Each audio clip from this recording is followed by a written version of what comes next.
basically, in this video, I am going to show you how to use the dunder future statement in Python. So, what is dunder future? It is a module, but also kind of a statement at the same time. So, it's a module, so you can import it.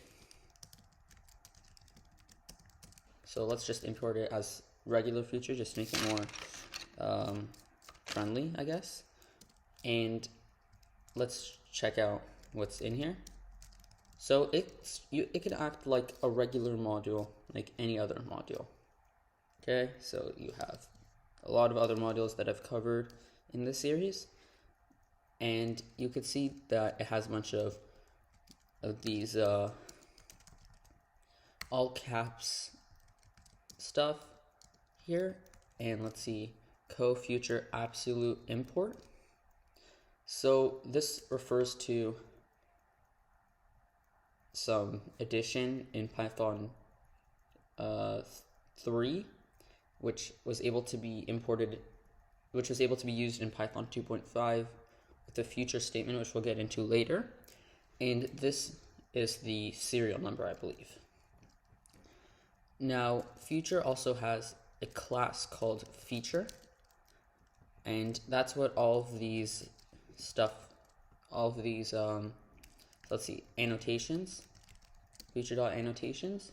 So this shows two tuples and a serial number. So first tuple is optional when you are able to use the future annotations statement, which I'll get into later. It was able to be used in Python 3.7 beta. That's what that means. And this one here is, I'm not exactly sure. What is this one? Oh, I think it's the release serial or whatever. And this is some other sort of serial, I believe. I'm pretty sure.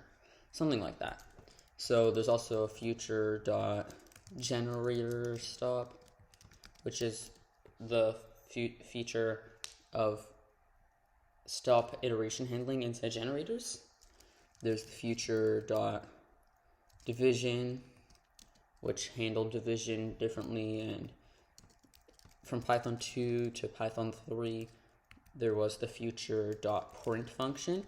Print used to be a statement, a keyword, now it's a function, and all of these different things. So how do you use the future statement? So the way you do this is you have to use from future and you import something. So if you import annotations, let's say, let's see what the behavior before annotations. So what does annotations add? Well, I'll first give an example. So let's say you have a class C and it has a method, takes in self, and you want to use annotations to return the class itself. So I'm going to return C. Then we just say return self.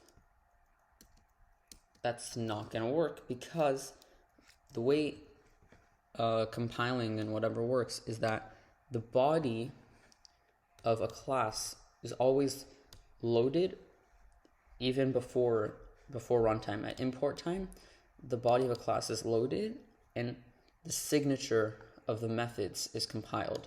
And so it needs to store this into the annotations, dunder annotations method of C, right?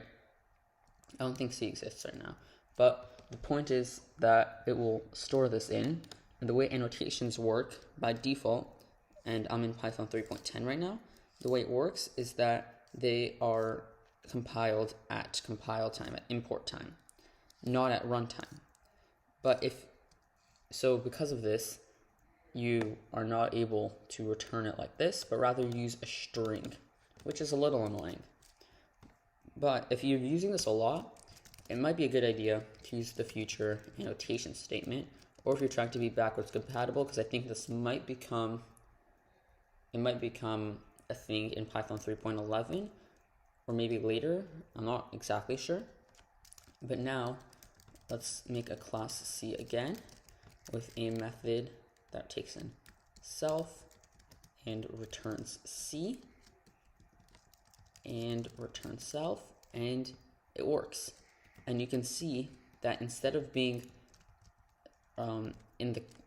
so c.annotations doesn't return anything, but c.method.annotations, before you write the statement, in any annotations are stored as the actual class itself, but when you use the future annotation statement at runtime, then it will be stored as a string like this. So you see return is mapped to C. So cool. And this means you don't only have to use something like this. You could use any random annotation. I'm not exactly sure actually. Wait. Actually, I'm going to test this out. Let's see. So let's return whatever. I wonder if this will actually work. Oh, it actually does work. Yeah, so you don't actually have to use, wow, I actually didn't know that. So you don't actually have to use a string anymore when you want to make annotations. You can just write it regularly. So that's cool.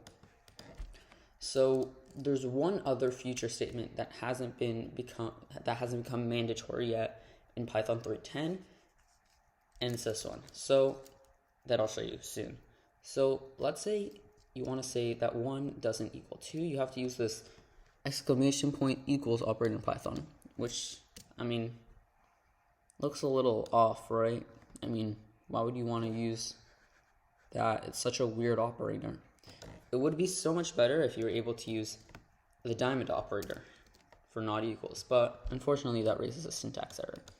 Unless you change the default to using Python 4.0 by importing berry as FLUFL, which I believe stands for something like Friendly Language Uncle for Life.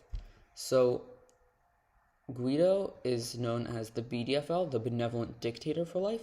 So Barry is going to step in, and he's going to change how this works. Now this is a syntax error, as you can see, and it tells you to use the diamond operator, and that works.